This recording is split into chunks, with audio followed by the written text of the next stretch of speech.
Welcome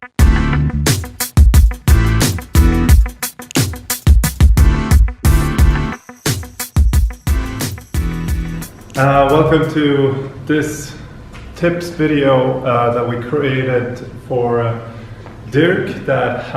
He's an athlete doing a lot of triathlons. Now something happened to him that happens to a lot of athletes. He got injured, and I think 80% of everyone that comes here are injured in some way.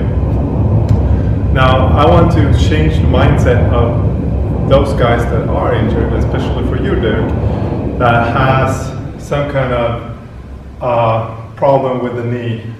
We don't know exactly what it is, but we assume it's a jumper's knee, right? So you can't, you can walk, you can do some workouts, but then suddenly you feel like during the night you get cold sweats and it just hurts like hell. I had the runner's knee, I know how painful it is. So we need to get that area of the knee desensitized and just let it be. It has to heal. If it's an inflammation, we need to get it just to heal. Now there's still so many things that we can do. So this is like a real opportunity to really fix a lot of things. So now you're not going to be able to do a lot of squats, you're not going to be able to do box jumps, you're not going to be able to do like a lot of these high impact movements like running and stuff. So let's look at what we can do. And we were talking about, okay, first of all, why did you get there? Probably there's some kind of mobility issue behind that. So maybe you are very stiff in your hips. Maybe you're very stiff in your calves. So let's have a look what we can do to kind of what you can work on. I have a roller. I have like these black roll ball. It doesn't matter what brand.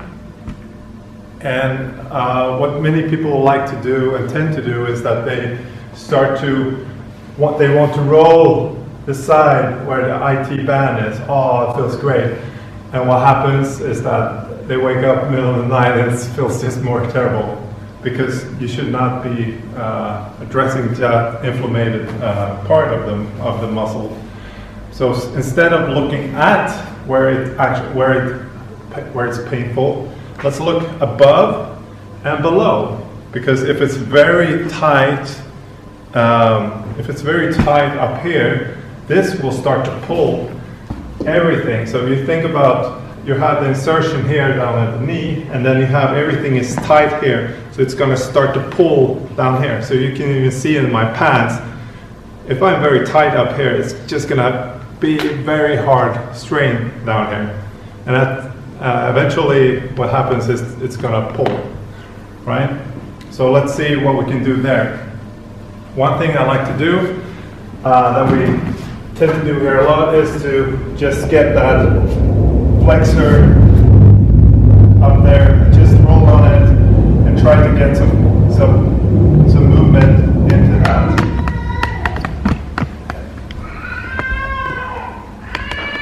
Yeah, there's somebody doing mobility in the background, as you can hear. And I would address the same thing with the ball. So you kind of smash everything up here and see how that feels like.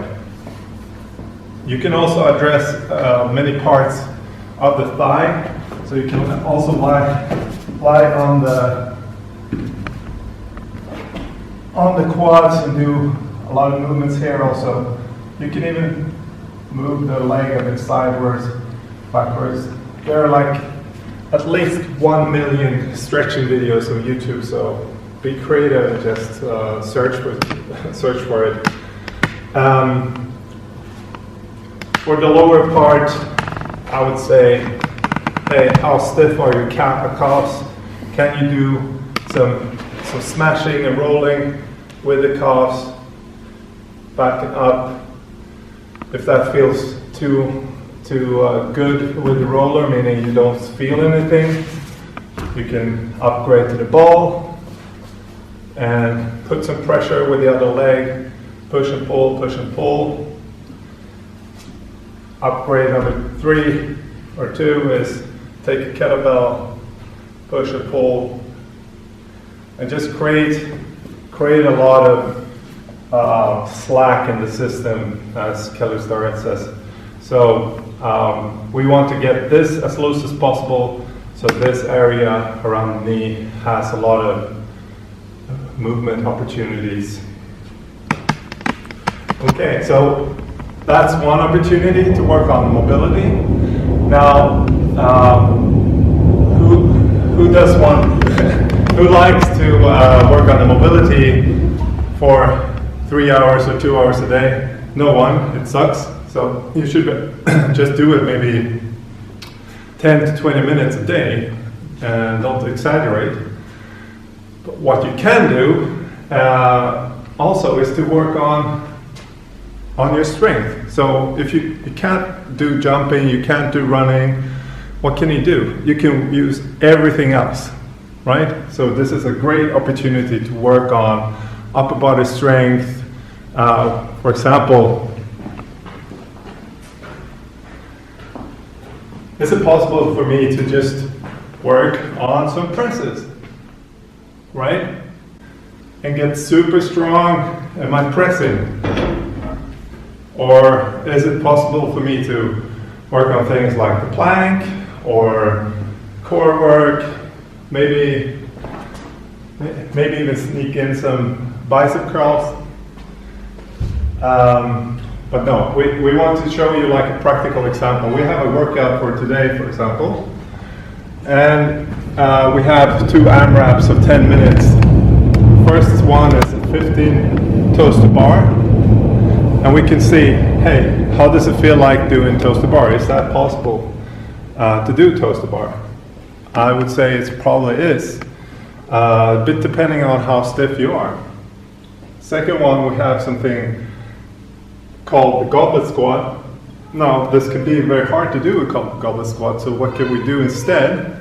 Can we work on a pistol squat, like do a pistol squat with a kettlebell, or practice the pistol on that side, or even work on hip extensions and just work with the side that is healthy. Then we have an AMRAP of 10 minutes, again, of 15 kettlebell swings, and maybe I can do the same thing here. I can do hip raises, or I can work with my upper body. Maybe I can do presses instead.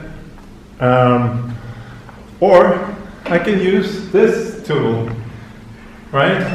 I can put one foot up, the side that is bad, and I can just, smash it with the limbs that are not broken, and that will work with my cardio. And then we have hollow holds that you should be able to do, otherwise you should be hospitalized already. Okay, so takeaway: to get injured is actually a good opportunity to work on other things. So don't get too close-minded in what you can do or not when you're injured. Thanks.